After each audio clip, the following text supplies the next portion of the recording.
Ladies and gentlemen, boys and girls of all ages, welcome to the Paranormal Portal. I'm your host, Brent Thomas, and I hope you're having a great day. It's been a really snowy cauldron of hell around here, but, you know, if you like shoveling and standing outside and lifting snow and freezing, then you should be here because that's what's happening.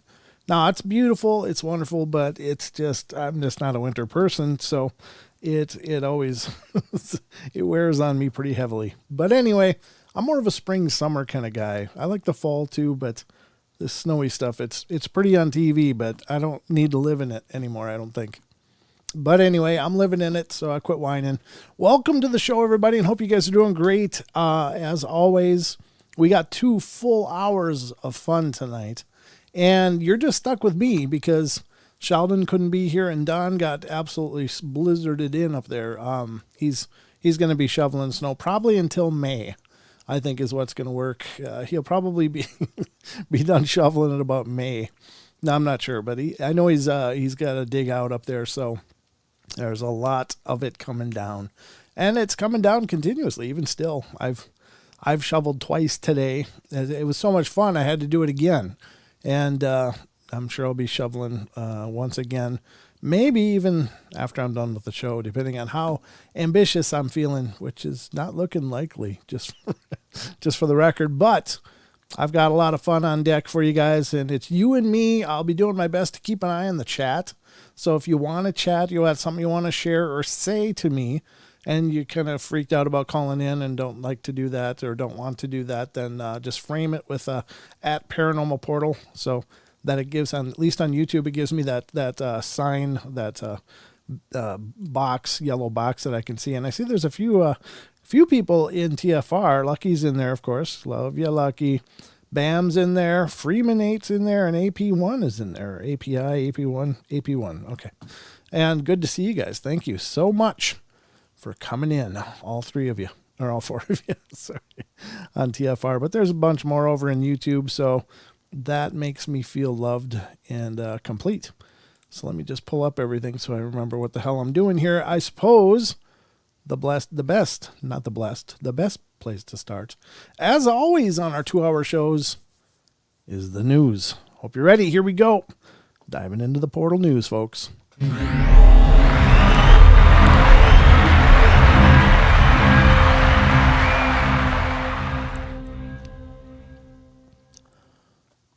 All right, ladies and gentlemen, welcome to the Paranormal Portal News Desk. I've pulled together several interesting and unique articles of, I don't know if it's all paranormal, but it's definitely not normal, so that qualifies, I guess.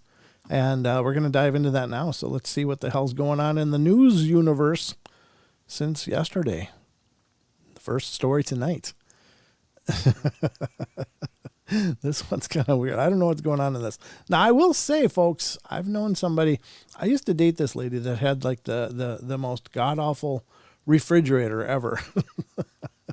and I mean, she was a nice girl and all of that, but for some reason she hung on to stuff until it could nearly leave on its own. And I remember peeling open that fridge and thinking, wow, we've got to get this out of here. And so I have experience with refrigerators that are kind of horrendous, but I don't know what kind of refrigerator is in this story, but let's check it out and find out. And this headline is from unexplained-mysteries.com. And the headline is, Smell from Fridge Puts 11 People in the Hospital. Oh my God. What can you have going on in your fridge where it's going to put people in the hospital if they smell it? I don't know. Let's find out. A fridge at the University of Kentucky smelled so bad that it ended up hospitalizing nearly a dozen people. Most of us will be familiar with what happens when something goes off inside of the refrigerator, but for workers at the University of Kentucky's Dimmock, is that right? Dimmock Animal Pathology building this week, the smell from one particular fridge was so overwhelmingly awful that the place had to be evacuated. Oh, God. The stink, which was first noticed when workers arrived on Wednesday morning, required all personnel to be decontaminated by the fire department, while some of the worst affected workers were taken to the hospital with conditions ranging from eye and skin irritations to nausea. Oh, dear God, what were they putting in that fridge? Officials later revealed that the fridge, which had been carried to the department from another campus, had contained chemical residue that is believed to have been responsible for the smell. The area has since been cleared out, and the building has now been reopened. Well, good. And this is from 2015, so it's not new, but it's still. I had to dig through the archives. There hasn't been a lot of news since yesterday, but that's horrible. That's a bad fridge. I don't think this is an actual picture for those of you on YouTube. I just think that that's a picture of a fridge, but not one that would put you in the hospital by the looks of it. But that's horrible. Horrible stuff. So, word to the wise, clean out your fridge. I mean, I'm, probably could go through mine a few times more a year than I do. But so far, nothing has come out of there that's nearly put me in the hospital. So I think I'm winning on that one. Let's see what's next in our news for tonight, folks. And this is another article from unexplained-mysteries.com, which is pretty much the home for the Paranormal Portal news. And hopefully you guys will go check them out. Check out the site. It's got tons of archives, tons of amazing stories of a whole bunch of different branches of the weird and wonderful. So, and they're usually, most of them are real bite-sized morsels, so it's easy to digest quickly. Unexplained-mysteries.com brings us this one. I thought this was kind of neat. I'm a little encouraged by this. This is also from 2015, and maybe more has come out since this time. I don't keep up with a lot of the astronomy issues or exoplanets issues or whatever, but this is an article regarding a pyramid spotted on the surface of Mars. And I think, judging by this picture, it really does look like a pyramidal structure. Let me copy this and put it over in TFR for BAM over there. At least I know BAM's always paying attention. So let's see what BAM thinks of this. But there's an image right at the top of the article there that shows us what looks like a perfect pyramid structure, actually. But looks like it's on a hill, or this picture's crooked, one of the two. It says a lot of strange things have been spotted in photographs taken by the Mars rovers over the years, and this week another anomalous object has been added to the list. A small stone pyramid. Discovered in images recorded by the Curiosity rover, the pint-sized structure is alleged to be the top of a much larger pyramid that had become buried in the sand over 1,000 years ago. Critics, however, have argued that the anomaly is far more likely to be a geological formation, as similar pyramid-shaped rocks carved from the wind have been found on Earth.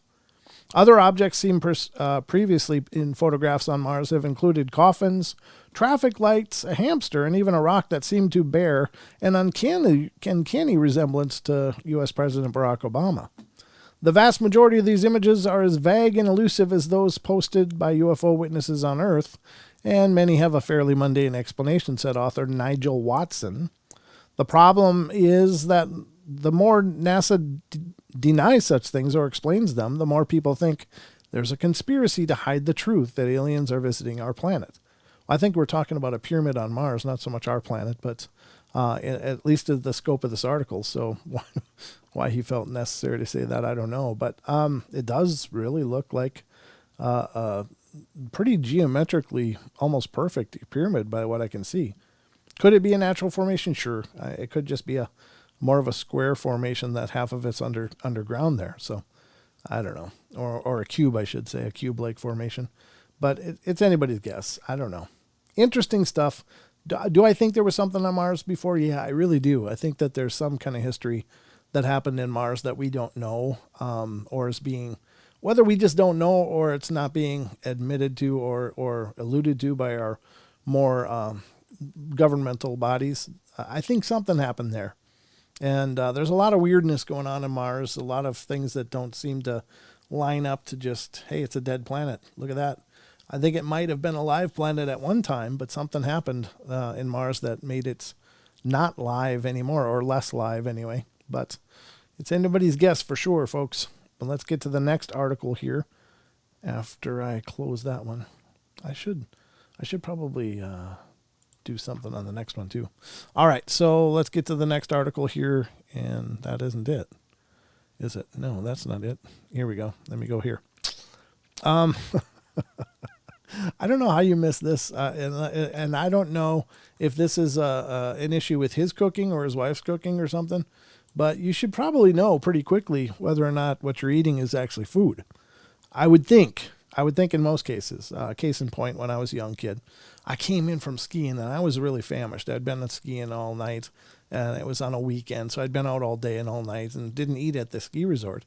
So I got home and I was absolutely famished. And now this is the first time I had ever come in contact with this at all, ever in my life.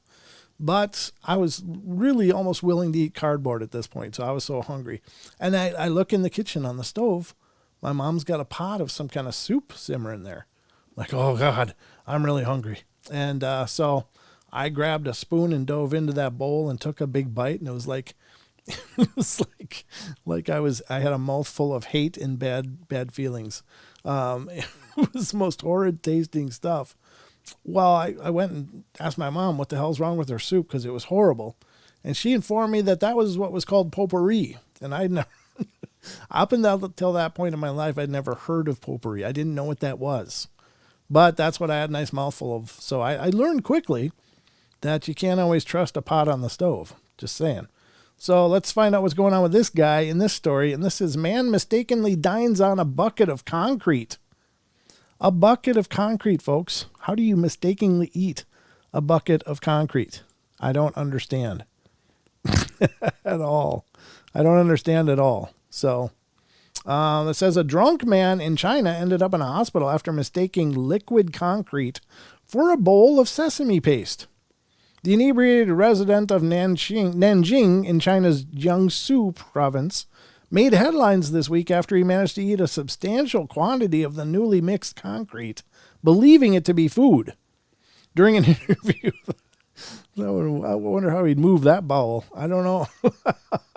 Is there enough fiber to make that work? Is that possible? I don't think you can move that kind of a shipment. I'm just saying. During an interview, the man later described how he had been walking home from the bar and when he came across the bucket and decided its contents were edible. By the time he'd worked out exactly what he was eating, he had managed to down 250 grams of the stuff and ended up being rushed to the hospital to have his stomach pumped. Doctors emphasized that he was lucky to be alive because if the concrete had set while it was still inside his stomach, it would have most likely killed him. Despite his ordeal, however, the man expected to go on to make a full recovery. Wow. Yeah, you'd have to eat a truckload of bran to move that. I'm pretty sure. I don't know why I'm stuck on that, but I just keep thinking, how in the hell would that work? Yeah, eating a bucket of concrete, folks. So apparently the guy has some pretty underdeveloped taste buds because the first bite of that should have said, nope. But he kept going. 250 grams of it. He ate 250 grams of that, folks. That's a man that's not used to very high quality food. I'm just going to put that out there. This guy should definitely hang out on Iron Chef or something. Not Iron Stomach. Thank you. Here all night, folks. I'm here all night. You are going to get a full night of this. That's all I'm saying. That is horrible. God bless it. That guy is, thank you. All right, let's keep going here and see what we find next on the bucket of fun that is the portal. The next one is, I don't know how this even happens. This is weird. This is an article from unexplained-mysteries.com. And the article says, this is, again, it's another old one from 2015. All of these are old that I'm going through tonight, except for the very first one I think was more recent. But this is a girl struck by lightning while opening the fridge. Yikes.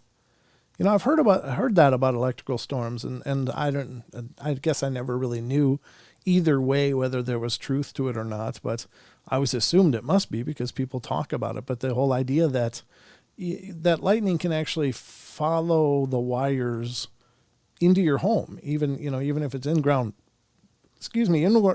wires.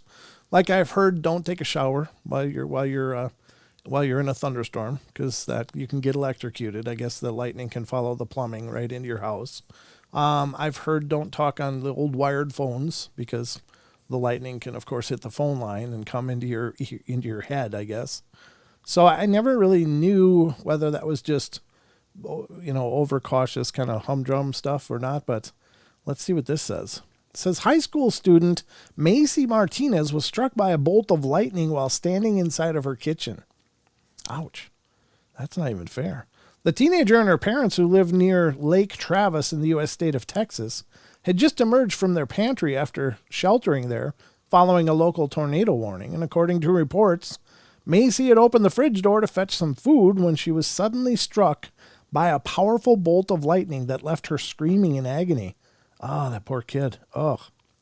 I remember when I was holding on, and it was the most painful thing I've ever experienced in my whole life, she said. Then afterwards, I couldn't feel my legs, and I couldn't walk, and I was just shaking. After pulling her clear of the fridge, her parents rushed her to the nearest hospital. Doctors revealed that she had sustained a wound in her back, where the electricity had left her body, as well as burns on her arms. It was remarkable that she hadn't been killed.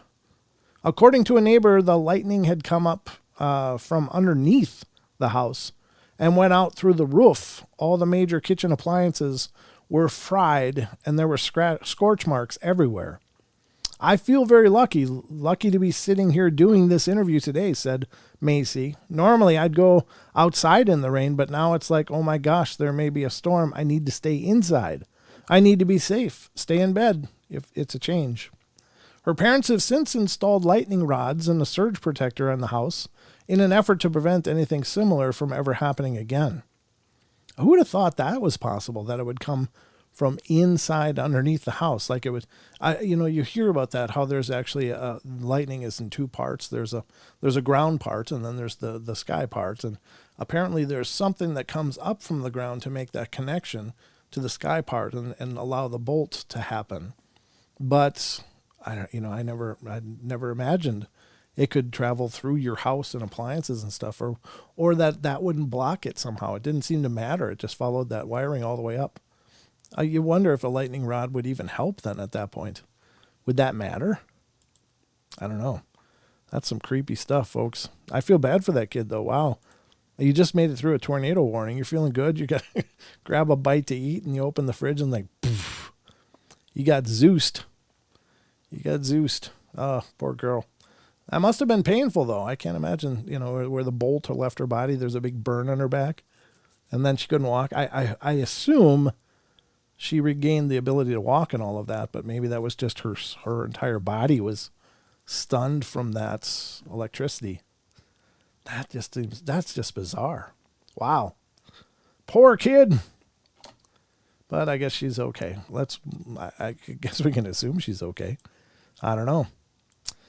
This one, I don't know what to make of this one. This is another old one from the archives, but I found it, and I don't know if there's any merit to this or not. If it's just some kind of scammy thing, but maybe it is if it's in the paper, right? This is from May 8th, 2015. And it seems to me like it must be some kind of scam, but we'll see. It says, man catches weird furry trout in Wisconsin. Fish appeared to be covered in a coat of white fur. One fisherman got more than he bargained for when he hooked a trout while fishing near Milwaukee. I think that's evolution at work. That's like evolution, isn't it? Where like you got hairy trout. How could that thing even swim? It'd be just nothing but water drag. It had been another otherwise unremarkable day out fishing along Menominee River when George Bauer, who had been catching trout that were packed to a bottleneck, reeled in one particularly bizarre specimen that appeared to be covered in white fur. The catch seemed to match the local legend of the infamous fur-bearing trout, a fictional creature that was said to have developed a thick coat of fur all over its body to maintain heat. The myth of this peculiar animal was particularly prevalent all the way up to the 1930s, thanks to a spate of hoaxed specimens, such as that produced by taxidermist Ross C. Jobe, who turned out to be nothing more than a regular fish with a coat of rabbit fur attached to its body. What exactly it is that Bauer caught on his line in Wisconsin, however, remains unclear. While it's obviously not the fabled fur-bearing trout from legend, some believe that the fish he reeled in may have been suffering from what is thought to be an extreme case of what? Of cotton mold? A condition that can produce a white, furry appearance. What the hell is that? Cotton mold? I've never heard of that. Critics, on the other hand, argue that the amount of mold coverage is far too excessive to have occurred naturally and that this photograph is likely to be a hoax. I contacted a local wildlife official and they referred to it as a rare fur-bearing trout, Bauer told us in an email. They went on to explain that this was an extreme case of saprologenia or cotton mold. I doubt it will make Cabela's non-traditional mount wall, but I'm still excited to reel in a genuine Wisconsin legend. Huh. What do you guys think? Is that real? I'm going to put this... I don't think it is. I just can't see that fish surviving. It would just be all drag through the water. Copy. I'm going to put this into the TFR chat. Those of you over there can check it out, if you should so choose. Is there a furry fish in Wisconsin? Is this it? I don't know. Even if it was real, how did it grow that big and not get eaten by something else? Because how many lures do fishermen use that look like a furry minnow? I mean, this thing, if it was hairy like this its whole life, I don't think it would have made it, because it's going to attract attention terrifically. Wow. I don't know. I think it's a scam. I don't see any follow-up that was ever posted to this, but I suspect that this is just another hoaxy scam thing. But whatever the case, that is stranger than hell. Just when you thought you seen it all, folks, you found out you ain't seen it all. All right, I got one more here, and this one's kind of, I don't know, this one's kind of creepy, and not in a this is all screwed up, but it is screwed up. I don't know how to paraphrase this article, so I'm just going to read it. This is from unexplained-mysteries.com. Embryonic twin found inside student's brain. 26-year-old Yamini Karanam, hold on a sec, I gotta take a drink, had been undergoing neurosurgery when her unborn twin was discovered. Oh man, you imagine the headaches? Oh, I guess she was always on her mind. Sorry, it was the low-hanging fruit. You can't blame me. I'm here by myself, for God's sake. Rachel, you're probably proud of that one, right? All right, it says the computer science student had been experiencing increasingly debilitating health problems, which escalated from an inability to concentrate or read to difficulties walking around. She was eventually diagnosed with a tumor on her brain's pineal gland, and after raising $32,000 for an operation to remove it, she went under the knife at the appropriately named Skull Base Institute in Los Angeles, where Dr. Hrier Shahinian had agreed to conduct a radical keyhole procedure using fiber optic technology. What he found, however, was not a tumor at all, but an embryonic twin. Karanam's unborn sister, who had somehow ended up embedded inside of her head while they were still in the womb. Known as a teratoma, the phenomenon is particularly rare, and Dr. Shahinian admitted that during his career he had only ever seen one other case in over 8,000 tumor removal operations. Another prominent example occurred in 2009 when British plumber Gavin Hyatt gave birth to his twin through his stomach in a scene not entirely dissimilar to something out of the movie Alien. Fortunately, however, the chances of something like this occurring are infinitesimally small. Wow. What do you do with that? I don't know, folks. It's not a tumor. It's not a tumor. Get to the chopper. I don't know. What is your mission? To crush my enemies and to see them scatter before me and to hear the lamentations of the women. Just saying. All right, well, that's one you don't see every day, folks, and it's really kind of sad, I think, right? I guess it's probably good to be done with the headaches or whatever was going on. I assume, was it growing? Was it still developing? Not like a living fetus, but was it experience a cell growth as this girl went through her, development from a kid into a woman, or what? I don't know. Do the hormones that she was experiencing through her life changes. Were they affecting this tumor, this embryonic twin, and making it grow as well, causing more and more problems? Ugh.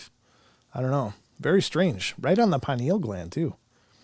I wonder if she received enlightenment. Sorry. Some people get calcified pineal glands. Others just have lazy twins laying on them. So maybe. But there's the bell, folks. We're going to go to break.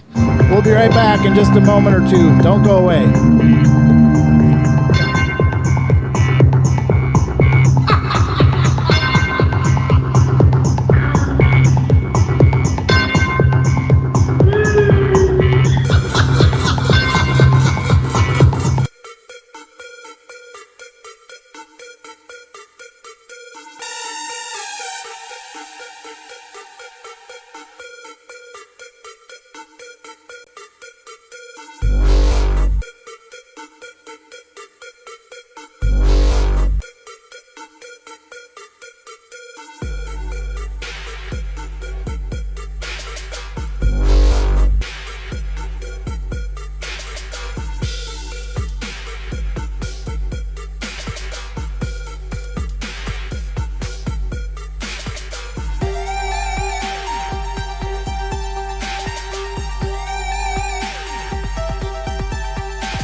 Yeah, it helps if I actually push the right buttons. Amazing things happen.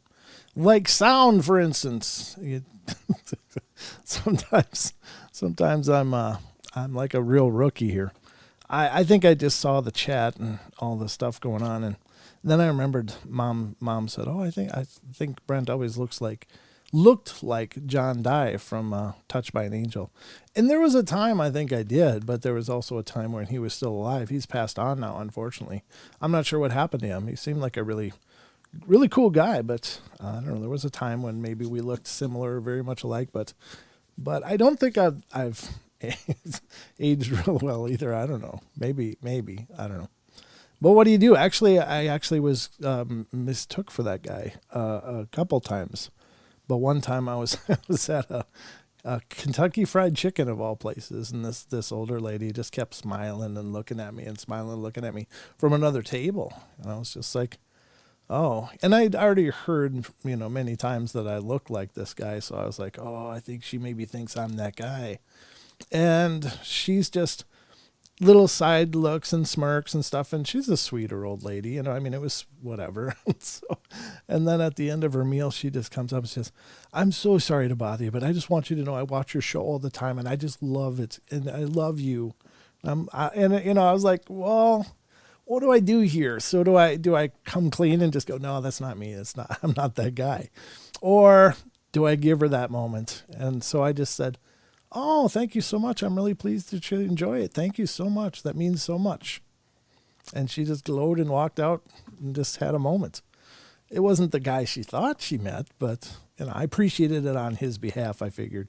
So, I don't know if that was the right move or not, but I just thought, well, do I want to embarrass her now on top of this? Because she worked up all that courage to come over and make that statement to me. And I was like, no, I'll just let her have this. I'm going to let her have it. I'll eat this one. So what do you do?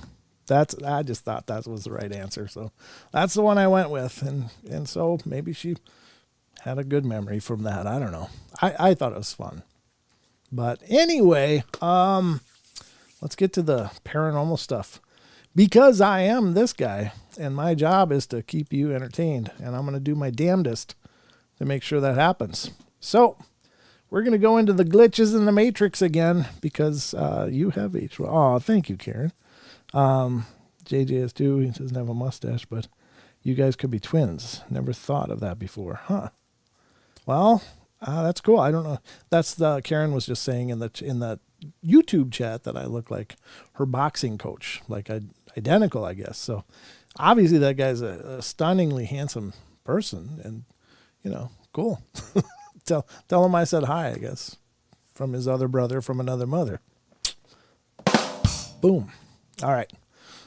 Let's go into some glitches in the Matrix, folks. This is an article we've been going through from factinate.com, and I think these are incredibly interesting. I love these stories because, again, it kind of proves that reality maybe isn't quite as real as we thought. Maybe it is a matrix. Maybe it is a simulation. Maybe there's some other rules at work here. I don't know. It's all possible. But let's take a look at this one. This one's number 18 is the one we're on. And this is called A Dogged Search. A couple of weeks ago, my dog Coda came into my room and started to try and jump on the bed, which she was successful at doing after a couple of tries. Eventually, I gave her a little nudge to, get off my bed. Well, she jumped down and left. And then I heard my phone ring downstairs, so I walked down and answered it. It was a call from my grandma who said that she had made some food, so I said, okay, I'll stop by and come eat. Well, I get my jacket and get ready to leave, and I get my keys and grab my dog's leash to take her. We get in the car and drive for about 10 minutes until we arrive. I was eating and talking to my grandma about things, but when I was getting ready to leave, I couldn't find Coda. I got to scroll here. I searched everywhere, in the backyard, in the front, outside. She was nowhere to be found. After a good hour of searching for my grandma's neighborhood, it started to get dark, and it was about 9:30ish, so I decided to come back home and search again the next day. I left and went to sleep. The next morning, I woke up because I heard something downstairs. I went down, and I couldn't believe my eyes. It was my dog. At that point, I just thought, wait, what? Later, I came back to my grandma's house to tell her that I'd found my dog. And as soon as I arrived, I told her about how Coda was at home. And I thought to myself, did I even bring her here in the first place? And I asked my grandma, and she said, yeah, you did, because I'd left the leash in her living room. I then asked my grandma to watch the footage of her security cameras from last night. And there was no footage of the Coda in the street or leaving the front door, but there was footage of her entering the house with me. I went home later and Coda was still there, and to this day, I still don't know what the heck happened. That was by avocados_r_great. So are those dogs that kind of show up. When you think you've lost them, they just turn up again. That's pretty awesome. What is that? I don't know. My head's kind of reeling as I'm thinking about this. What does that mean? I don't know. Is it a dimensional thing? Is this dog a little more magical than you knew? What's going on? Is it unusual? This is the interesting thing is that the story started with the dog trying to jump on the bed and apparently succeeding, and then getting nudged off the bed because the dog obviously wasn't really supposed to be there. So the dog already is I assume acting peculiarly because it was the part of the beginning of the story. And then something so peculiar happens like that. I don't know. That's very, very strange. Some people have stated, at least, I don't know how serious they are, but I've assumed that they're kind of serious because some people tell stories of how they've had like angelic dogs. They think that they were angels and not really dogs. And I've had some pretty incredible pets myself. Not so much Anubis. He's just a knucklehead, but I love him. But I've had a dog and a cat that were both just incredibly profound and like with so much personality. They were literally people. I don't know how else to say it. No, I love my cat very much, and he's a sweetheart too. But he's just he's just a cat, and I don't mean to say that in a degrading way, but. The dog and the cat that I'm referring to were so different and so profoundly different from any pet that I've ever had in my life. And this has had two of them. And they were very, very aware, very intelligent, extraordinarily intelligent. And it's almost like they were just like a quantum leap ahead of all the other animals that I've had. And I love animals, but, what if those really special ones are maybe not just the animals that they are represented as. Maybe there's something more. Maybe there is something to, angels choosing to come in the form of pets. And I don't know. I can tell you that I don't think there's any more perfect a love in this universe as the love of a dog for the person that they love or for their families. They are just so profoundly devoted and dedicated, and they would die for that. And I think that that's amazing anyway. But then, I don't know. I guess I'm just thinking out loud here, folks, but you have to let me know if any of you have any opinions on that. But that's a really wild story. The dog disappeared, was gone, no footage of it leaving, and somehow ended up magically back in the house the next day. That's pretty cool. Number 19 on this list. It's 10 years. Oh, 10 years since my beautiful girl crossed the Rainbow Bridge. I need a new friend now. Yeah, I'll help you find one, Maggie. That's I think, important. Frankly, my dear, I don't see a damn. I don't see a damn. Long ago when I was a kid, my younger brother and I were riding our bikes on the embankment alongside the river, and we saw a huge dam thingy along the river. I grew up in this town, and I never knew we had a dam. When we got home, I told my mom that it was the first time I had seen the dam, and she didn't not know what I was talking about. Later, I returned to the spot, and there was nothing there. My brother doesn't remember the incident, but I know that I had seen a dam as clear as day. I guess it must have been my imagination, but it's still very strange. I didn't dream it. Since my brother remembered that we went there, that we were there, he just doesn't remember the dam. That's interesting. I don't know. That's by numeral. Is that so? Some of these may very well just be fascinations of people's minds, I suppose. That's just as probable as anything. And I'm sure there's some people out there that are saying that most of these are just if not all of them, are just the fascinations of somebody's mind. But I tend to believe that many of these things, if they didn't happen, they are possible, because I've seen so many strange things in my own life. So how can I acknowledge my own experiences and then discard everyone else's? Well, there's no way. So I believe this person did see something that ended up being changed somehow. But that's just the weird part. Is that another example of a dimensional shift? Or did they just kind of shift over and then shift back? Like they shift over to where the dam was in this same location in another reality and then shifted back when they went to check it out. I don't know. Number 20, say cheese. Who was that by the way? Oh, numeral. That's right. Number 20, say cheese. In college, I delivered pizzas for a local pizzeria to make money.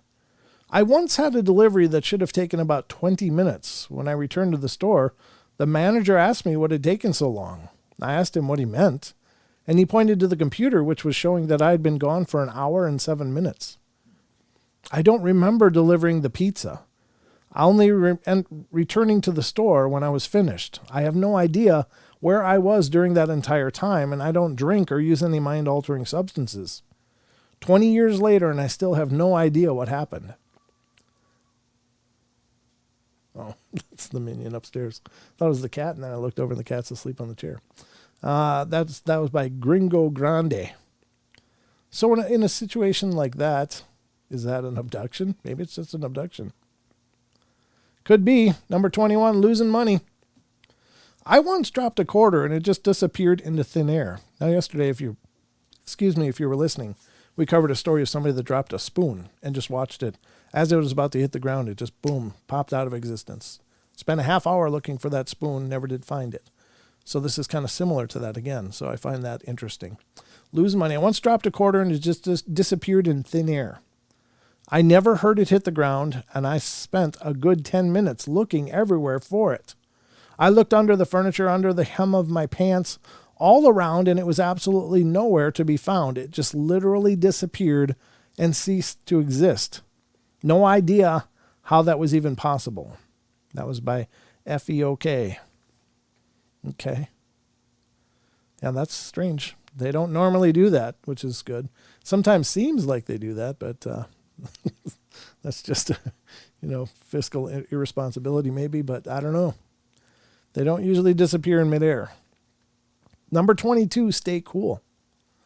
I once poured some freshly boiled water into a glass and then walked over to the other room to check my emails on the computer for less than 1 minute.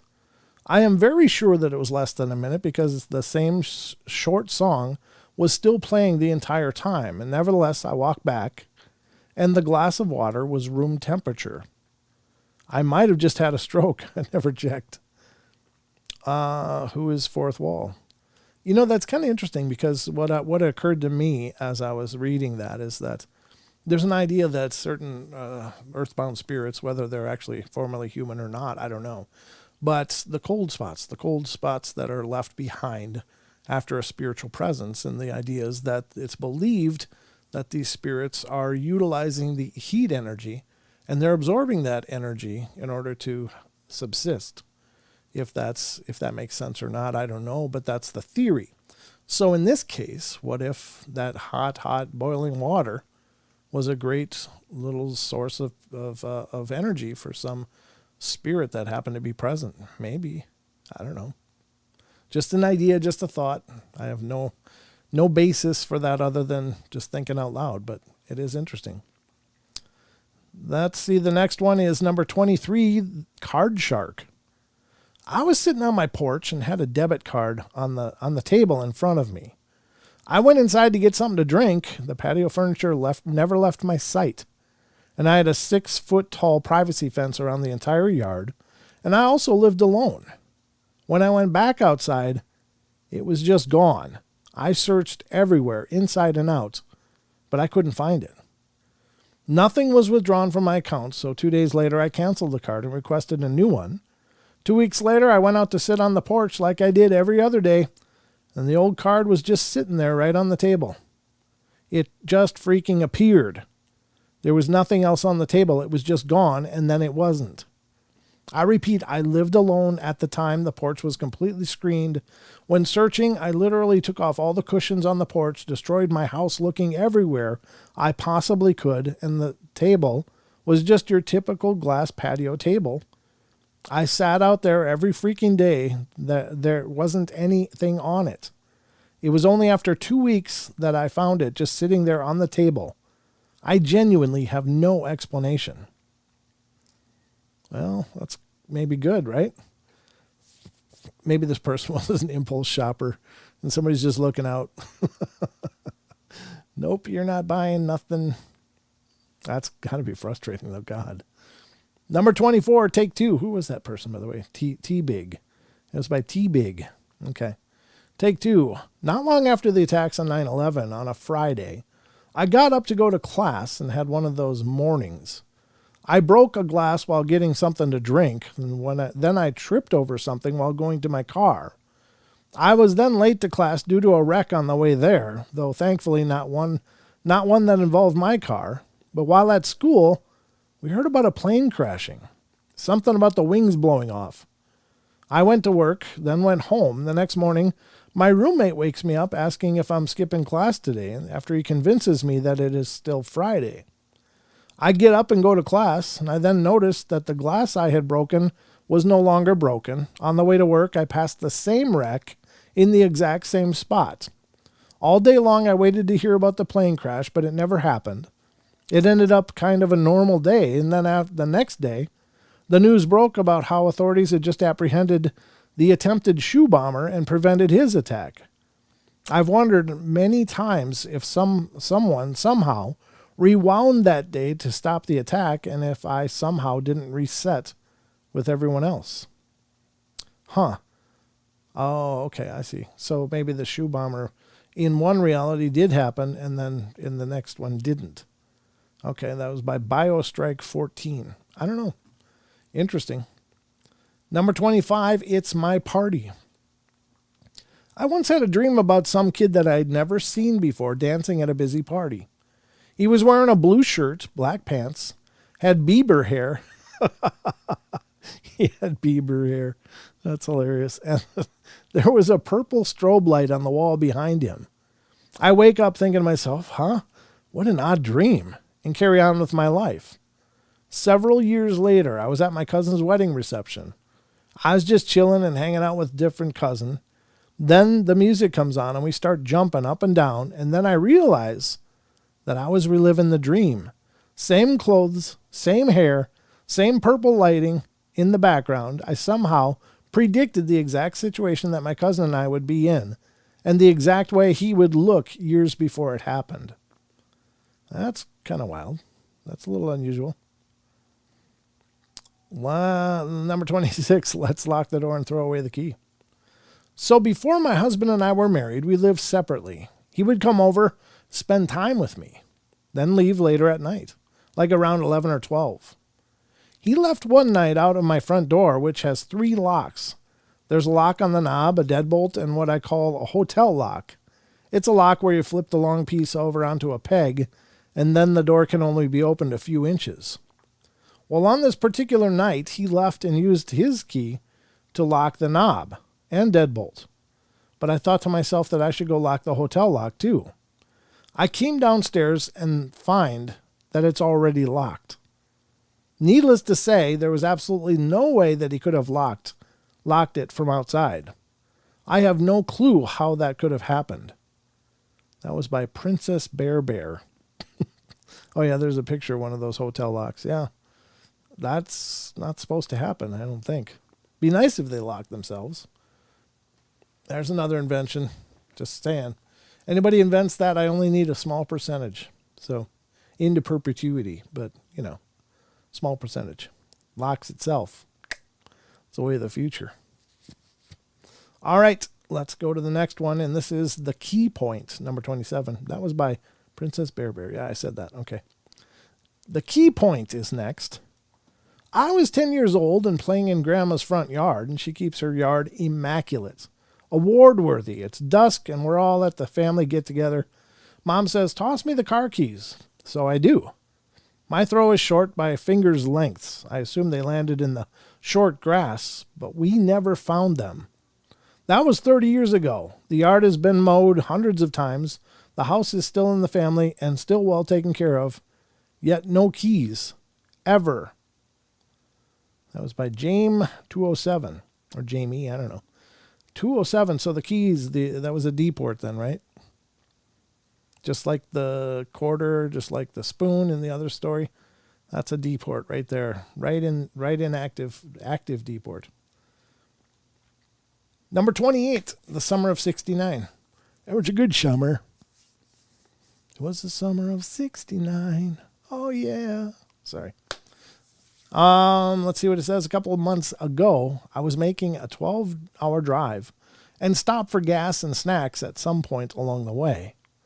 Prior to me leaving for this drive, I was talking with my dad about his birth year, 1969. It was a great year. Just saying. And how great a year it was, right? We noted how my favorite music peaked then, the moon landing, etc. And when I stopped to grab my snack, I picked up a few things, and the price equaled out to $19.69. I thought this was interesting in and of itself, but then when I got gas, I filled it all the way up. Lo and behold, the total for that was $19.69 as well. Weird, right? That is weird. That was written by David Gilmour, really? Or Gilmour. I don't know what the hell that is. G-I-I. So it's not the guitarist for Pink Floyd, but something else. You know, the other thing that it is just tragic because now you can't buy gas for a lawnmower for $19.69 anymore. So I don't know about filling up your car, but it were the year of my birth too. All right, number 29, accidental profit. A few months before my first car accident, jeez, that's not a good, it's not like your birthday or something, right? But anyway, I dreamed about it happening. Everything from the sounds to the placement and the smell was all the same. The thing is that the girl driving tried to get me to find a different ride because she didn't want to do any extra driving that day. And after the crash, I told her about my dream. Her reply made my blood run cold. She said she'd had the same one the night before, and that's why she didn't want to drive. Freaky stuff, dude. Wow. Maybe should have found another ride. That was by Satan's Pet. What the hell is that? Jeez. Yikes. We got about time for one more here, so we'll do this. It says, the bells are ringing. Number 30. My partner and I both have the same vivid memory of something happened that never actually happened. We are both convinced that our friend was with us at another friend's wedding and that he fixed the sound system during the reception, except that the friend that we remember fixing the sound system was not at the wedding and does not even know the person who was getting married. But we both distinctly remember our friend not only being there, but actually saving the day. We sometimes catch ourselves talking about it and once praised our friend for saving that wedding, and he was like, what? Who is that? I wasn't even there. That was by Pink Mongoose. There you go. Pink Mongoose. All those false memories. Maybe it's a government thing. Maybe the false memories are implanted. Suggestion, MK Ultra kind of stuff. I'm just saying, you never know. They're actually like CIA plants. They've got a trigger word, and then they go completely Black Widow. Could happen, but those are some glitches in the Matrix and that. And I think all of them are really profound and cool. I don't know. Again, there's no knowing if these stories are true or not, but I can tell you that I've heard pretty much everything represented in all of those stories at other times throughout my time doing the portal. So it's not that it can't happen. It's just we don't know that these events did happen, but I believe that they do. I don't know that these very ones did, but I think at least some of them are legit. But ladies and gentlemen, we're going to go to the hour break, so don't go away for more of the Paranormal Portal coming up in just a couple minutes as we take our break. And we'll be right back at it for another full hour. Don't go away.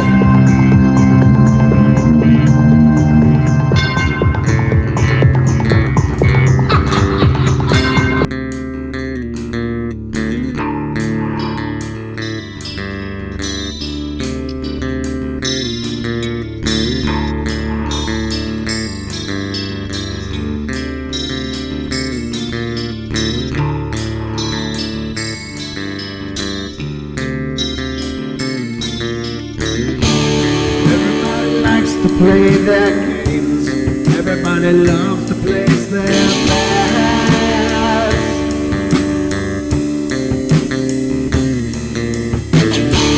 They don't understand the price I paid. They don't care to comprehend.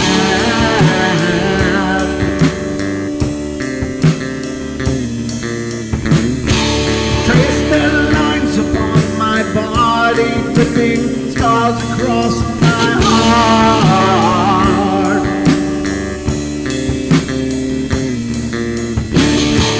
Raging anger pours inside me as their lies keep falling apart.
With my silence, I am not a stupid boy.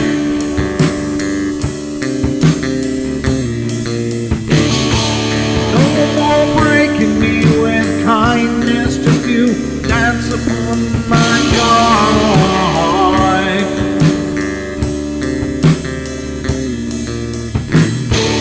Leading me with empty promise, you're just another fucking mess.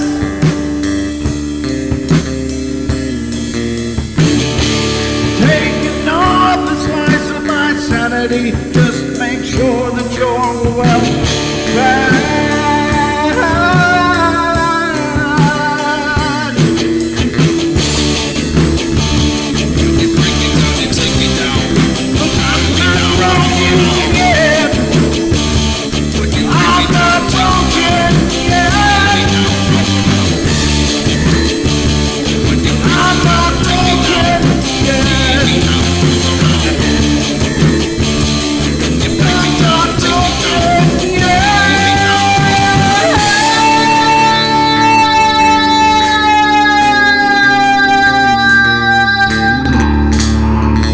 Looks extraordinarily bad. They linger in a perpetual dream state, a nightmare from which they cannot wake.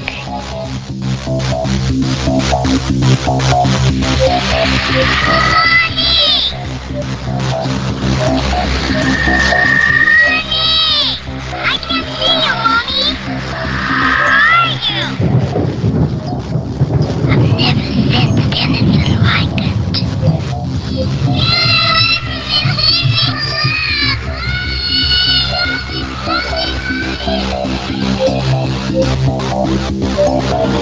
Caroline is not like those she's with.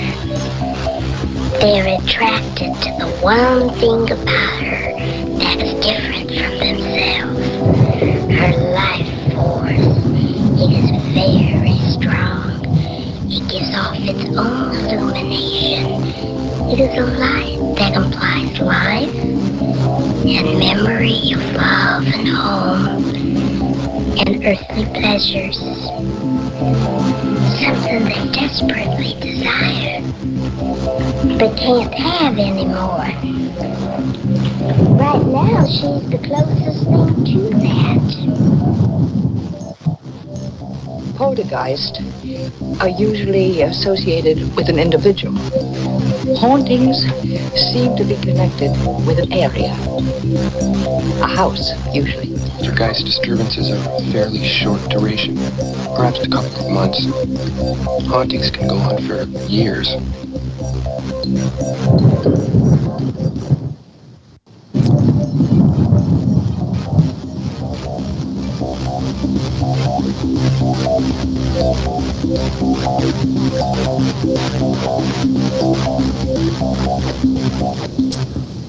Wowzers, folks. Welcome back to the hour number 2. We are into the second hour of our journey tonight, and hopefully you're having a good time. Karen was just telling a story in the chat about she used to drive an old Vega, and she had to fill up the oil at the same time she filled up her gas.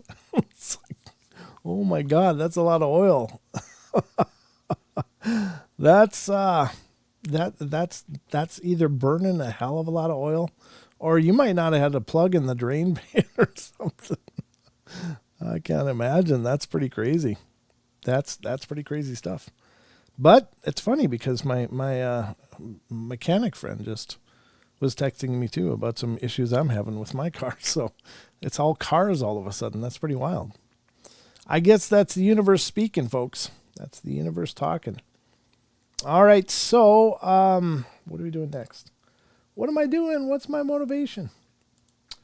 Who am I? This is not it. This is not it. Where is it? Come on. Oh, here we go. This is one that I wanted to read last night, but we kind of ran out of time. And this has to do with Bigfoot. And this is an article from phantomsandmonsters.com. Mr. Lon Strickler, of course. He's been a mainstay. If you're not familiar with Lon and his work, you should get familiar. He's published several books. He's one hell of a guy. He's an incredible researcher that's been at it for years and years. He's written about the Mothman Dynasty, the Alien Disclosure, Winged Cryptids, Dogman Cams. He's got that going too as well. So just so many things cooking on his site, phantomsandmonsters.com. Definitely check it out, support what he's doing over there, and do some reading. My God, there's some amazing information over there. He has a database where people can talk about their experiences and basically record it on his site as well, much like the BFRO for Bigfoot and others that for like the Dogman and such, or MUFON. So he's got a lot of people calling in reports or writing in reports to him about things they've experienced. So really cool stuff. But anyway, we're going to read an article from Phantoms and Monsters right now. And this is called The Bigfoot Paradox. It's a little long, but I think this is pretty awesome. And it's, let's see. Okay. Yeah, let's just get to it here. And this is, again, The Bigfoot Paradox from Phantoms and Monsters. Special thanks again to Lon Strickler for letting us use this on our show and talk about it. Near the end of the overnight appearance of anthropologist Dr. Jeff Meldrum's and researcher John Bindernagel's discussion of Bigfoot on Coast to Coast AM with George Norrie on September 22nd, 2006, an American who claimed to be living in the Ukraine telephoned into the talk radio program. The credible-sounding individual had an intriguing account. Without disclosing his name, the man identified himself as an environmental scientist. He stated that after the fall of the Soviet Union, he was hired to do air quality studies at the museum in the University of Leningrad, later St. Petersburg. While taking air samples at a 3-level basement beneath the museum in 1992, he said he made a startling find. The American scientists stated that he came across an object in a glass case that, according to the label, was the animal that looked like a Bigfoot. Taken near a Russian outpost in Northern California. What? The outpost was near Mendocino, And the mounted hominid was collected in the late 1700s, from what he could tell on the museum label. The huge animal had several layers of skin, exhibited a foot 17 inches long, and was 7 feet 1 inch tall, a hair-covered, upright Bigfoot-like figure. Could the supposed Bigfoot have been collected by one of the first surveying Russian exploration parties? Then there is the case of the Minnesota Iceman, a purported man-like creature frozen in a block of ice and displayed at fairs and carnivals in Minnesota and Wisconsin in late 1968. Two trained scientists, Ivan Sanderson, who was also a naturalist, and Bernard Heuvelmans, also a researcher and founder of cryptozoology, examined the Iceman and concluded it was a genuine creature. Did you hear how I said concluded? It was like concluded. It was like I was falling down the stairs.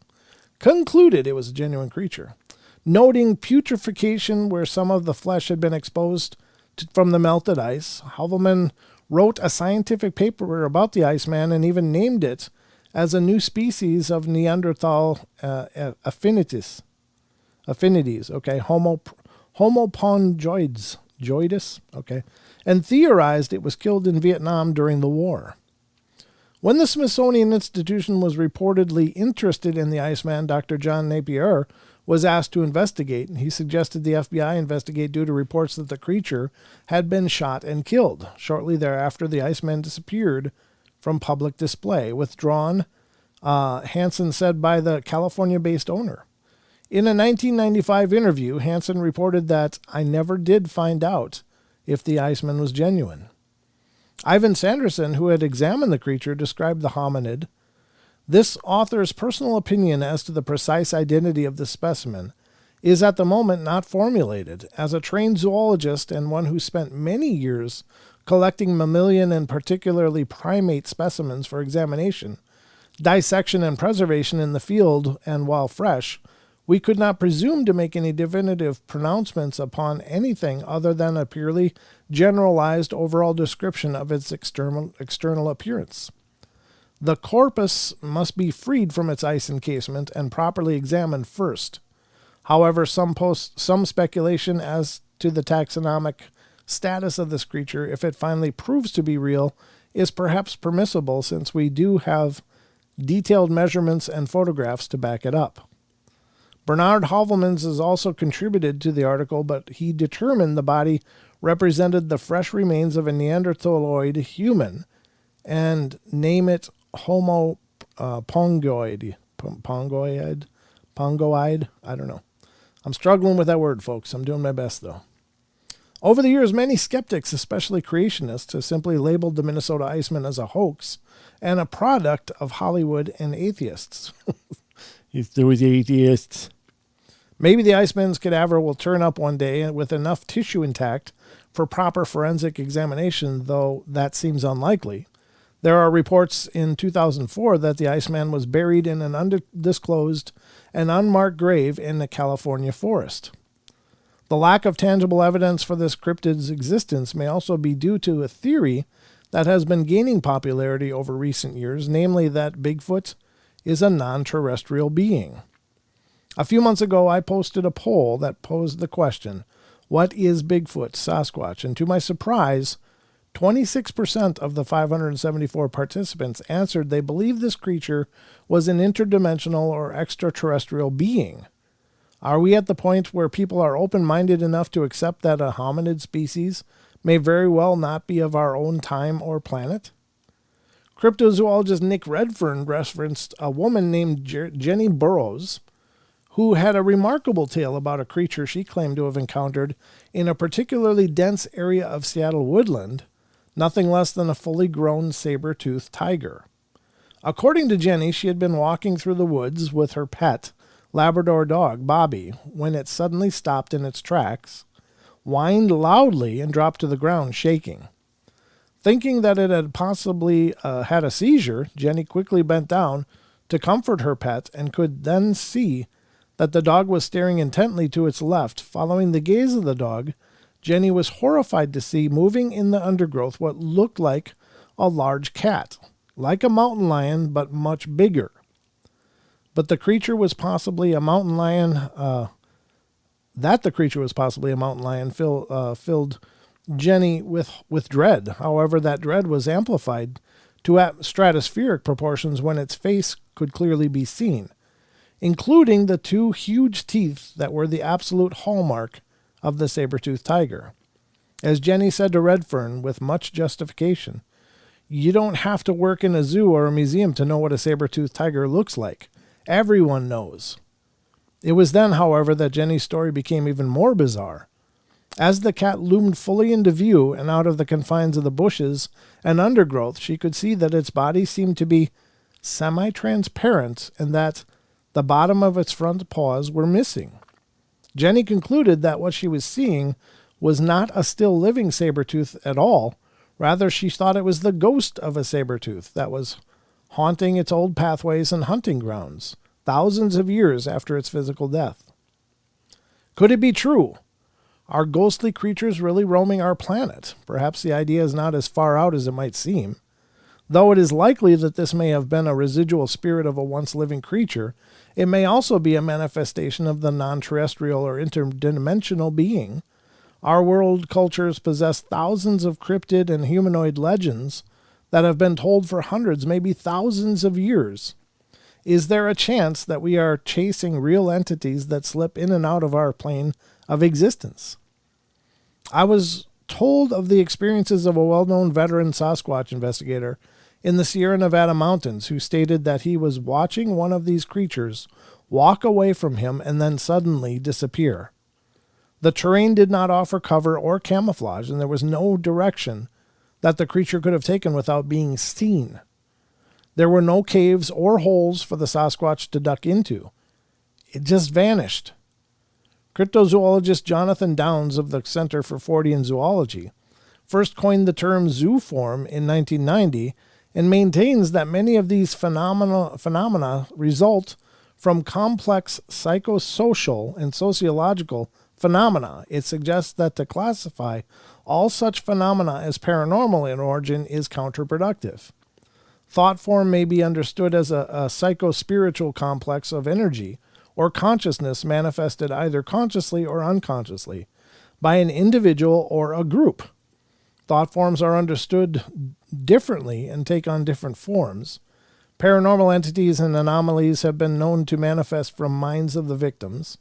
Based on current physical and social conditions, these thought forms are the prime element of poltergeist hauntings. S.A. Robinson, a self-described armchair Bigfoot researcher, states that it's understandable that a subject as odd as this one, with the supposition that there is an enormous hairy creature that lives in the forests around the country, without being clearly photographed, videotaped, or fully understood, should attract a good deal of divisiveness and even infighting. When proponents of the flesh and blood camp mix with those who favor a magical explanation, it can sour both sides from the real objective, which is to prove conclusively this entity's existence. The principle of the simplest explanation, usually being the correct one, stands up in terms of building theories, but it should not be used as an arbiter between two opposing theories. And so we're left with the two camps. Robinson continues to explain that perhaps that because of the similarities between our current understanding of the UFO phenomena and that of Sasquatch, the fleeting visual aspect, most reports lasting less than a few seconds, the high strangeness, UFOs and Bigfoot moving at extreme speed, often with disregard to physics, and the lack of much physical evidence, some trace material like radioactive soil or some unusual hair, not to mention the seeming invulnerability of both phenoms to physical attack. No UFOs or Bigfoot down by gunfire. Well, there's debate about that. There's a few accounts, or at least one that I can think of a World War II pilot that apparently gunned down a saucer at one point. The link between Bigfoot and the UFO encounters must fall into a similar category. Why in these modern times, with so much technology, do we not have a full accounting of everything in our animal kingdom? Some will cite the case of the coelacanth fish as an evidence of an evolutionary throwback that, due to its extreme habitat, was thought to be extinct until it was brought to fresh modern speculation in a fishing net. To suggest that Bigfoot falls into the same explanation is to say that we have not really looked deeply enough into the woods. I refute this suggestion, as we have the ability to see nearly every square foot of the planet in high detail from space, even though satellite technology, or through satellite technology. We have a military industrial complex that can ferret out any heat-producing organism of human size or larger, with FLIR-equipped cameras, despite the large tracts of uninhabited land on the North American continent. Humans have traipsed on so much of it over the past 50 to 100 years that we have compiled perhaps several thousand decent eyewitness reports of weird footprints, strange sounds, and sightings of the giant hairy extra-human entity. A reader stated that just because we don't understand how Bigfoot move in and out of another dimension or what their purpose is doesn't rule out this possibility. He has questioned a variety of people that channel interdimensional beings, and every time the answer turns out that Bigfoot are indeed interdimensional beings as well. There may be other beings that can move in and out of another dimension, including fairies, gnomes, sprites, and others. Indigenous people worldwide will verify this, as they have strived to keep their connection to Earth and the natural beings, while the civilized world has nearly completely lost touch. Only young children and intuitive adults are able to see or feel these beings as they move in and out of other dimensions. It's time for us to wake up to this possibility, regardless of what conventional wisdom and science has to say about the matter. The evidence is there, and it's time to become more open to a broader perspective. Well-known paranormal investigator John Eric Beckford's theories sum up much of this argument.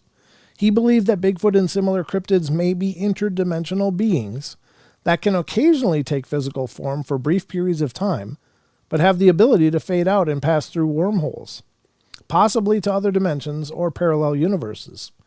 He reported to have had one of the creatures speak to him using telepathy, communicating in words. "We're here, but we're not real. Like what you think is real." Beckyard claimed that such entities may be able to actually disappear into thin air or even shapeshift. Beckjord, I don't know, is it Beckjord or Beckyard, or I don't know what to do here. I'm just doing my best. Beckyard complained that the interdimensional hypothesis may possibly, if proven, explain that why there are thousands of alleged Bigfoot creature sightings each year, yet no dead zoological physical body is ever found. To evidence these ideas, Beckyard accumulated a large collection of enlarged photographs that he says show, among other things, half Bigfoots and invisible Bigfoots or possible aliens. These forms are often found in situations where the camera picked up images not seen by the witness, often due to distance. According to Beckyard, the images show primates, carnivores, and beings not readily identified within known zoological classifications that resemble descriptions of aliens submitted to investigators. He conducted much field work, such as camping out at window sites where he said Bigfoot activity is frequently seen. He collected his own photographic evidence of what he believes to be a tribe of either Bigfoot or aliens at El Dorado National Forest. Beckyard's strong beliefs about Bigfoot and similar entities brought him into conflict not only with skeptics, who consider Bigfoot sightings to be a cultural phenomena purely resulting from wishful thinking and hoaxes, but also with those who believe Bigfoot to be an actual physical creature. Researcher and author Kiwani Lepsertis maintains that the Bigfoot race was brought to Earth by the Star People long before human civilization. His evidence is the creature's use of telepathic communications, alleged hundreds of joint Bigfoot UFO sightings going back over 100 years, and theoretical physics. He also stated that conventional Bigfoot investigators have not found the creature because they are limited to their belief that Bigfoot is simply a relic hominid that has never became extinct. That while that really may be true, Lepsertis said in an interview, but in addition to that, Bigfoot may literally be, as I've discovered, a paraphysical interdimensional native people that have told me and other people telepathically that we were brought here millions of years ago by their friends, the Star People. In 2009, I received a telephone call from a woman in British Columbia who said she was the daughter of a Kootenai shaman, and she stated that most native tribes seem to believe Sasquatch is a non-physical creature.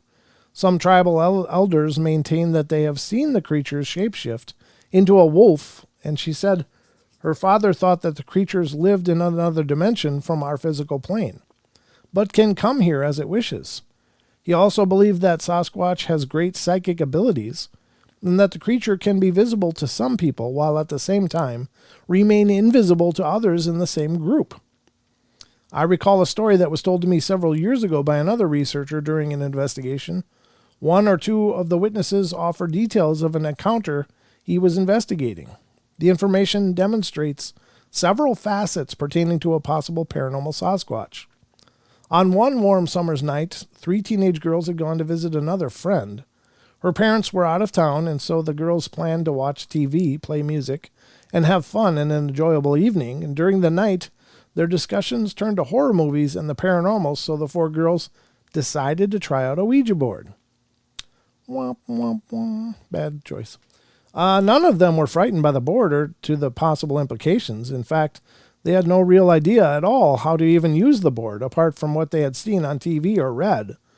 However, what initially started out as nothing more than a bit of late-night fun quickly changed into something much darker and much more terrifying. Using familiar television imagery, they removed a wine glass from the kitchen cupboard, placed the index fingers of their right hands atop of it, and were soon working the board. There were questions about boys, whether they would marry or when, and the attempts to contact dead relatives followed, all to no avail. However, something decidedly did occur. On 2 occasions, the electricity went off, which scared the living daylights out of the 4 friends. One of the girls explained later when that happened with the electricity, we all kind of looked at each other in a funny way and decided to stop. It was all too late. The damage was done and a doorway was unwittingly opened. Nothing further happened that evening. The host girl, whose name was Laura, can't explain much of what happened as the next day progressed and afternoon became early evening. Once again, the electricity failed around 6 p.m., and the dark, foreboding feelings began to take an even stronger hold on Laura's mind. She decided to retire to the comfort and, so she thought, at least, safety of her bedroom. Later that night, Laura was woken from a deep sleep in the early hours of the morning and heard what sounded very much like a loud yet disturbing animal-like scream emanating from the vicinity of a small but densely packed area of woodland that was situated at the rear of the family home. Cautiously but also curiously, Laura got out of the bed, went to the window, and peered out into the darkness and the shadows, and nothing out of the ordinary could be seen, so she returned to her bed and was soon asleep again, but not for long. It was approximately 2 a.m. when Laura was jolted awake from her slumber by what she described as the grossest smelling thing ever, like an old rotting cabbage.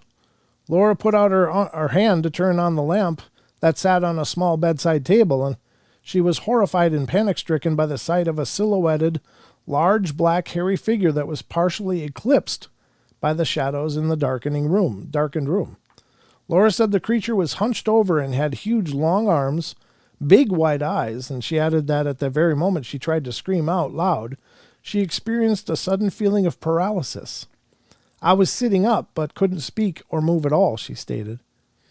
The worst was still yet to come. The hairy giant slowly moved in Laura's direction, stooped down over her, and brought its face within an inch or 9 inches of hers. The creature was, Laura explained, just like Bigfoot, a big hairy thing. I couldn't tell if it was an ape or a hairy man. For several moments the giant beast stared intently and deeply into her eyes, then slowly and carefully backed away until the point came where its dark mass was almost indistinguishable from the shadows that dominated the room. The strange form ultimately disappeared, Laura recalled, like it had been sucked into the shadows. Notably, Laura added that although the beast had certainly scared her out of her wits, she did not get the feeling that it was in any way directly hostile. Instead, it was her opinion the creature appeared to warn her not to get mixed up with ghosts and Ouija boards again. Unsurprisingly, since that day, Laura has not. The beast has never returned. Now, I wonder what the traditional Bigfoot researcher would say about the story. I've literally got seconds here. Maybe we'll discover beyond a doubt the truth lies in reference to Sasquatch. We may actually kill several birds with one stone. If or when we do find the answers to our questions, there may be a grand connection between all the mysteries in our world, possibly involving other worlds, dimensions as well. Mankind may be the greatest mystery of all, and the reason why Sasquatch, extraterrestrial spirits, etc. seem to be as fascinated with us as we are with them. Wow. Well, there you go. We're going to go to break, ladies and gentlemen. Don't go away. We'll be back with our last half hour.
Ladies and gentlemen, welcome back. We have a half hour of fun-filled show left. That was quite a story. That was a really great article. I like, I don't know, that's some pretty awesome directions of possibility. And it was very well said and phrased on that article. And well done, Lon. I don't know. It's got my head reeling. That was a lot longer than I thought it was. I'm really surprised. I got everything in except for the very last paragraph, which was a quote from somebody, but we'll just go with that. Because it was plenty good. It was long and plenty good, but, Jesus Christ, what the hell was that? Just had a huge trunk of ice come off my roof, I guess. It was like a kaboom, rattled me. But when you're playing with the paranormal, what do you expect? No, it's just this house has a really steep steel roof, and so which the heat from the house, obviously some of it escapes out and warms up that metal and makes a nice ramp for all that icy crap on the roof to boom comes down. And sometimes, honest to God, it sounds like a wall's coming in. It's like boom, crazy. True stuff, though. That was a little close to home there. Jeez, sitting right by a window here. All right, I think I'm going to be okay, though. You just got to love this winter stuff. Oy. Oy vey. I'm all verklempt now, folks. But let's see, where does our journey go from here? There's another one from Phantoms and Monsters that I wanted to read, and this one's much smaller. But it does have to do with Bigfoot, and then we'll probably go back to one of the Factinate articles, either Glitches or the other one, and start checking out what that is. Thank you, Date. And special thanks to Fourth Color last night for doing that as well. You get the round of applause. Thank you very much. Happy holidays, Brent and everyone. You know what I want for the holidays, folks? 10,000 subs. I was hoping it could be done, but it's not going to happen now. Unfortunately, we're about 500 and some subs away from that. But we got close. We got pretty close. We're going to be starting the new year pretty close. But thank you so much, Nate. I appreciate that a bunch. That goes a long way to help us keep the lights on here in the portal, especially the Christmas lights that I hung up. In case anybody didn't notice those, just saying. I got only Maggie so far saying that she recognized that I hung the lights. It's a lot of lights back here anyway. There's a lot going on, but I did hang the festive colored lights above the sign. I don't know if you guys saw that or not, but that's my version of decorating. Well, I mean, the whole studio, of course, is my version of decorating, but the festive lights I put up for all of you. Oh, okay, Nate noticed that too. Okay. Fancy lights at that too. Thank you. You're almost there. Yeah, we're getting there. Close, Pearl. We're getting close. It's just I was hoping to go into the new year with a clear 10,000 subs. We're so close. Oh my God. And that it's the whole watch pot never boils thing.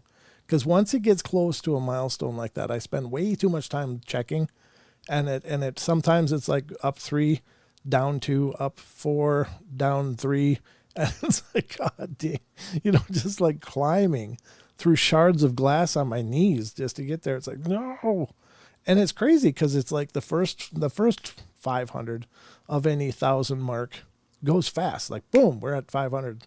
It's like 1,000, then 1,500, boom, like, literally in a blink. But the last 500, progressively slower until you get to within like the last 20. And I swear to God that takes several days to clear that last 20 and hit that actual mark.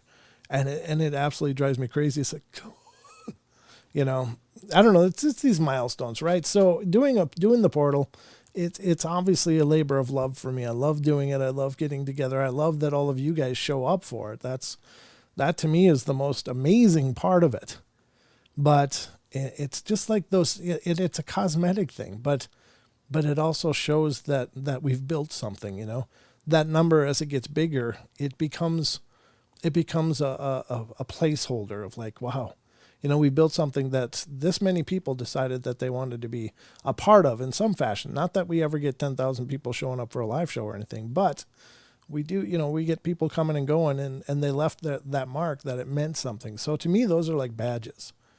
And maybe it's just an ego thing, but it's still something I take a lot of pride in. So when those numbers climb, I get all giddy and excited, and then it's like agonizing watching that last ticker go. So, hey, brother, that counts though, Ruger, that counts. 158 subs is, I mean, brother, I remember starting out the portal and being thrilled when like 3 or 4 people showed up to watch the show. And I remember hitting 10 subs and being like, we're at 10 subs. This is so cool. People are subscribing. To me, that was just awesome. So I know, I can still remember. It wasn't that long ago. It's only 5 years ago now, going on 6 years. And just watching that climb up. Yeah, it can be an agonizingly slow thing. And it's double tough nowadays. Even now, more than when I started the portal, it's tougher now to start a channel because so many more people are doing it. When I started, it was just a mad frenzy of shows all over the place, and it still is, but it's only gotten bigger. It hasn't gotten smaller. More and more people are deciding, hey, I can do that, and throwing their tile up on the boulevard to get attention, and it's tough. It's double tough to get noticed. It probably should have started about 10 years ago, and then the portal would be much, much bigger than it is, but at the same time, 10 years ago, I wasn't ready for it, I think like, and I've always thought, God, if I could only have 100 grand subs, this would be great, but honestly, I'm kind of glad it's grown the way that it has. And this is just from a completely altruistic place, because if I had started the show and all of a sudden been super popular, there would have been no way I would have been prepared for that and prepared for the demands of that. And the demands continue to grow as the audience grows. Like, you have more of a responsibility with every new person that shows up to be a part of what you're doing. And it's one thing to have, 70, 100, 120, 200 people hanging out. And then it's another thing to have like, thousands. And so I wasn't quite ready for that. I'm kind of feeling ready now, though. Not that this is why you're here to talk about this, but it certainly is something. I've loved being a part of this community and listening to you. Thank you, Maggie. I really appreciate it. I mean, I'm really thankful for all of you guys. It's no small thing. It doesn't go unnoticed. Every time, I'm always looking at who shows up, how many people are watching. And sometimes that's a wonderful thing, and sometimes it's a frustrating thing. It's like, oh man, how come more people aren't here? We used to do better. It's like there's this whole peaks and valleys thing that's just got a biorhythm to it. And, that's why I keep trying to make the portal better, because that's my commitment to all of you guys. So anyway, I want to get to this other article. Not that you wanted to hear me talk about YouTube and having a show and all of this, but it's just part of the nature of it, right?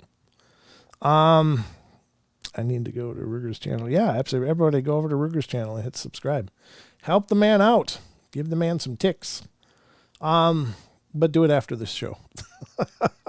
Don't go yet. I'm not done. All right, so this is another one from phantomsandmonsters.com, and this one's actually a really new one. This was submitted up, or Lon entered this on here on December 17th, 2021, and I should be careful because, yeah, this is from the Cascades. Okay. All right, so let's see. Okay, let me get into this. This is a report from phantomsandmonsters.com, and it's Bigfoot stalks hiker in Oregon Cascades for 15 days. Oregon. Not Oregon, as I used to say. Donna be so proud of me. I say Oregon now. He knows, though. So this is someone that was stalked by a Bigfoot for 15 days. It says an unexperienced hiker recalls their 15-day ordeal while being stalked by a Bigfoot in the Oregon Cascades. Have you had a similar experience with a Bigfoot or cryptid? Let me know. Yeah, and if you do, any of you out there, you should head over to Lon's site and submit your reports as well. But I was hiking in the Cascades in Oregon. It was I was in a more remote area of the range. And on the 6th day of the trail, the hair on the back of my neck started standing up. I chalked it up to being a mountain lion in the area, but the weird thing was, the uneasy feeling never left. That night is when I heard the howling. It wasn't wolves or bears or any other animal I'd ever heard. The closest thing I could relate it to is the noises apes and monkeys make. This persisted for the next few nights. Eventually, something started rummaging through my campsite. Naturally, I assumed it was a bear or raccoons. But then on the 11th day, I woke up and my food bag was removed from the tree. Something had cut the line through. All my food was gone. Well, I decided to keep pushing, and I had 4 days left until the end of the trail. I'm familiar with what I can and can't eat in the area, and I could always fish for food. The same nightly activities continued to occur, and on the 13th night, something started throwing rocks at my tent. For some reason, I lost it. I screamed into the darkness, for whatever it was to leave me alone, hoping it was just some person screwing with me, and maybe they'd scream out, "Sorry, mate," or something like that. Instead, it grew quiet for the first time in nights. Nothing could be heard. Then a scream, louder and more vicious than any other night, cut through the night. Then nothing. Complete and utter silence again. Despite it being quiet, I wasn't able to sleep that night. I just waited. The next day, I continued my hike, dead tired, just wanting to get out. The hair on the back of my neck still standing, and the forest still quiet. I felt like I was being hunted. Towards the end of the day, I'd sat down to the rest just before pushing a few more miles when I saw it. The being was tall and large, bigger than any man or animal I had ever seen. Sliding through the forest, not making a noise. I yelled at it. It turned to look at me. I never got a good look at it through the trees and brush, and it was dark, but I knew that whatever it was causing this. I threw a rock at it and then pulled my knife, and this thing just kept staring at me. I don't know what kicked in, but I no longer felt scared. I felt angry, and I ran at the thing. It ran from me, and I chased it through the woods. It had long strides and easily outpaced me, but I continued the chase. After several minutes, I gave up and collapsed in exhaustion. I rested for a bit before backtracking my way back to the backpack and resting area. I was tired and just made camp there. Another night in silence. I woke up the next day and had about 10 miles until I was out.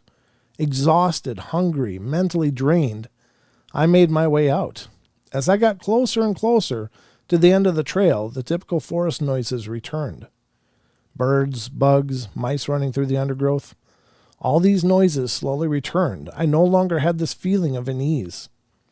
I got to trail's end, sat in my car, and cried.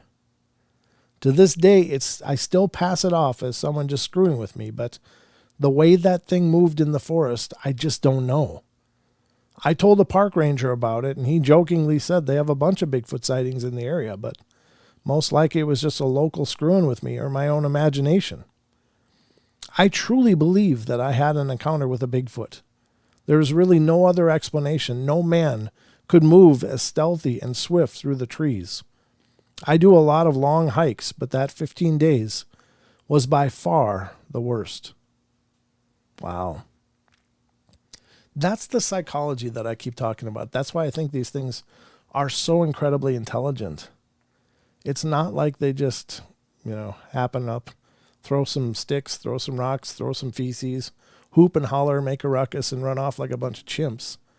They're calculating. They are calculating the effect their presence has on people, and they are calculating how much to exert their pressure on whoever is in their territory.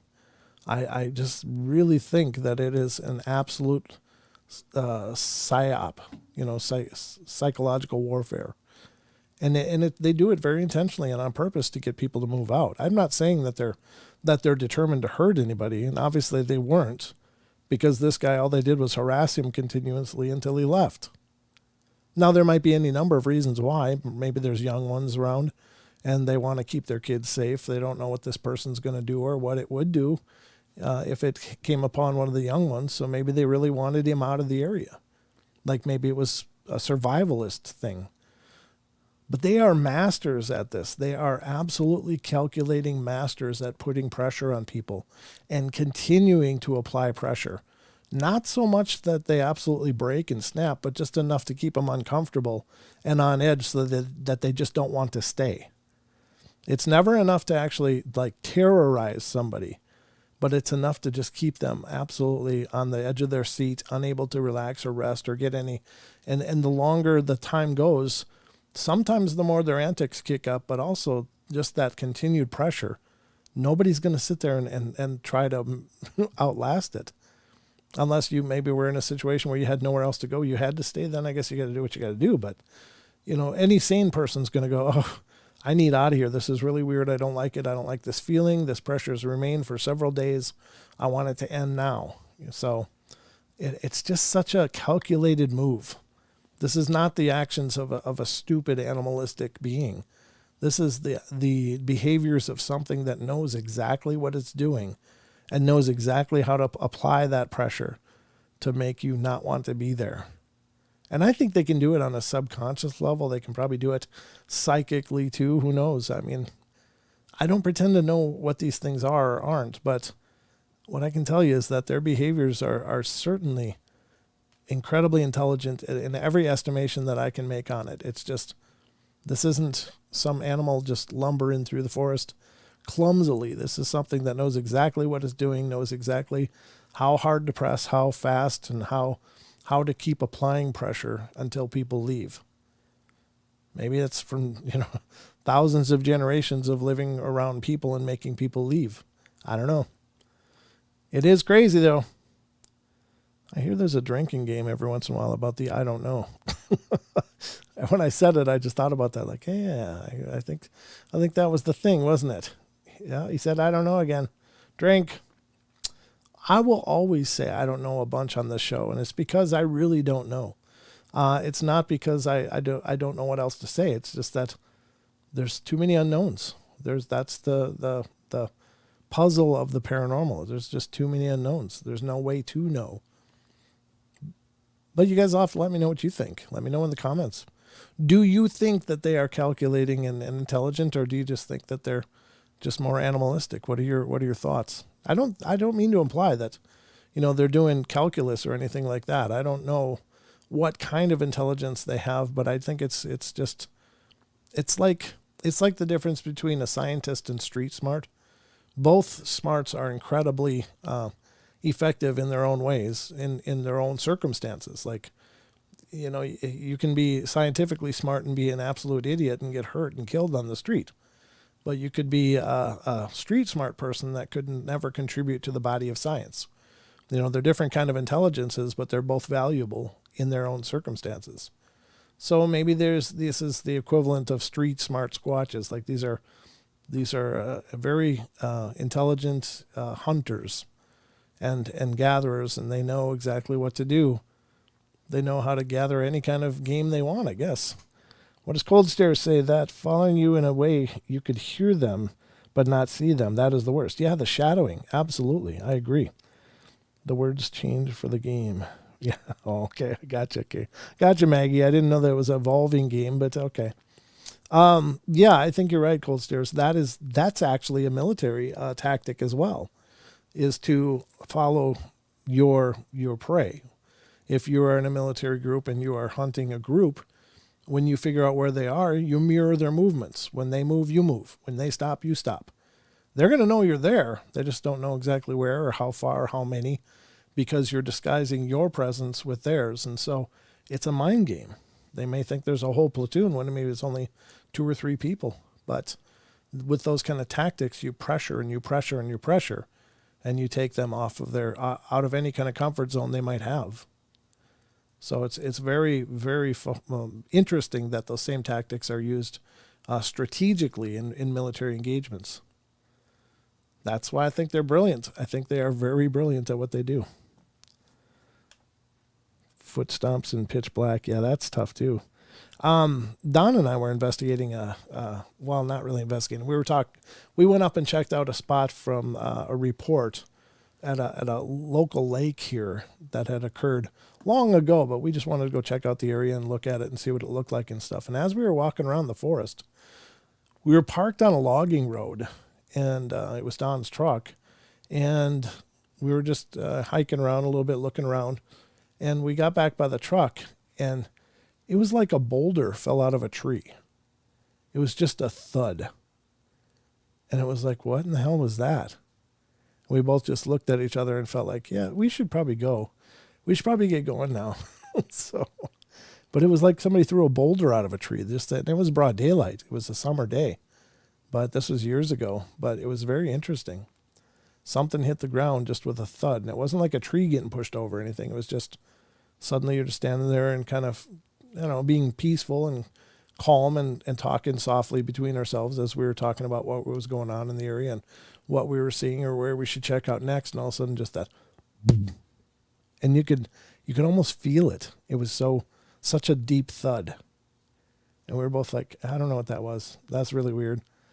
First it was, did you hear that?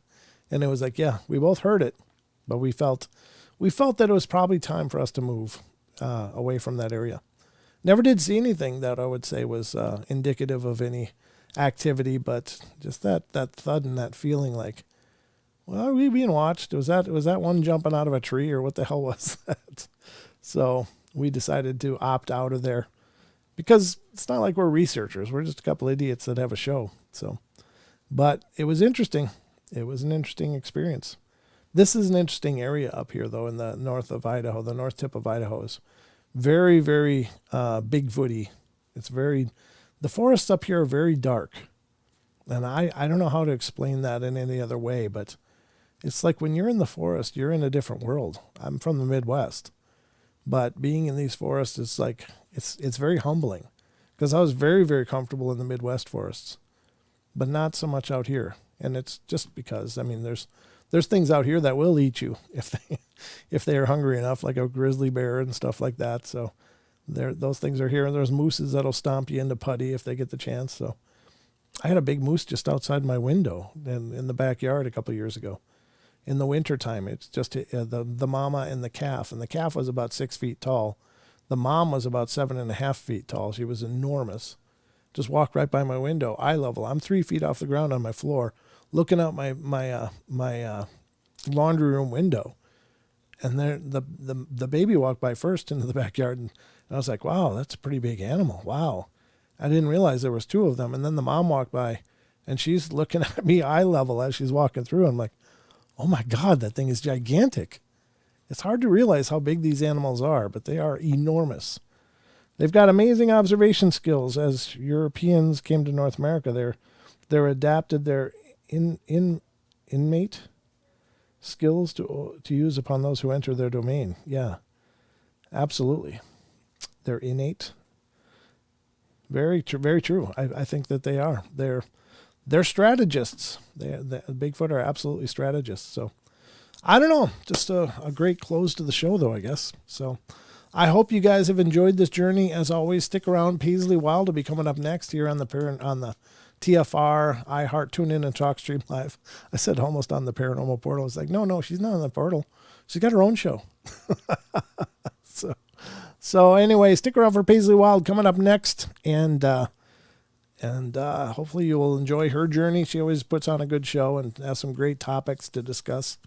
And other than that, I guess Don and I will be back on Wednesday. So if you don't mind coming back on Wednesday and hanging out with us, it'll be our pre-Christmas blowout here in the portal. Not sure what we're going to do for shows next weekend. I'm sure we'll do a Christmas Eve show, though. So at the very least, we'll be here for Christmas Eve, or I'll be here, or, me and somebody will be here. I'll always be here to turn on the lights, but we'll see about Christmas Day. It might work out good to have a show, and I might be just lazy. You never know. It depends on how much I eat and how many presents I got. Just joking. I don't get too many presents anymore. But anyway, I guess that's about all I got for you guys. Again, please check out our other channel. It's youtube.com/Paranormal Portal Pieces. And you can check out the Portal Pieces. That's where we're taking these big 2-hour shows, finding little 15-minute nuggets and creating smaller episodes out of them to showcase over on the other channel. I was supposed to put up a video there today, but I didn't end up getting a chance because I was shoveling a couple times. So I'll have to work on that tomorrow, I guess. That'll go up tomorrow. The new episode of the Pieces channel will go up tomorrow. So at any rate, folks, what else was I going to tell you? Something else, but I'm not remembering now. Follow the social media as well, and please keep watching for the podcast. Any of you are out there listening to this episode, check out our Paranormal Portal podcast, and those are on all the other platforms, the iHeart, TuneIn, TalkStream. They're no, not on TalkStream, but they're on iHeart, iTunes, Pandora, Spotify. Those are not the same as this show. Just so you know, the podcast is a completely different show. About 95% of them are completely different. So anyway, just remember, we love you all. Be good, be kind, be nice, take care of each other, help each other out, find the magic in every day, and remember to laugh as much as you can. We'll see you next time, folks, on Wednesday. So until then, be good, take care.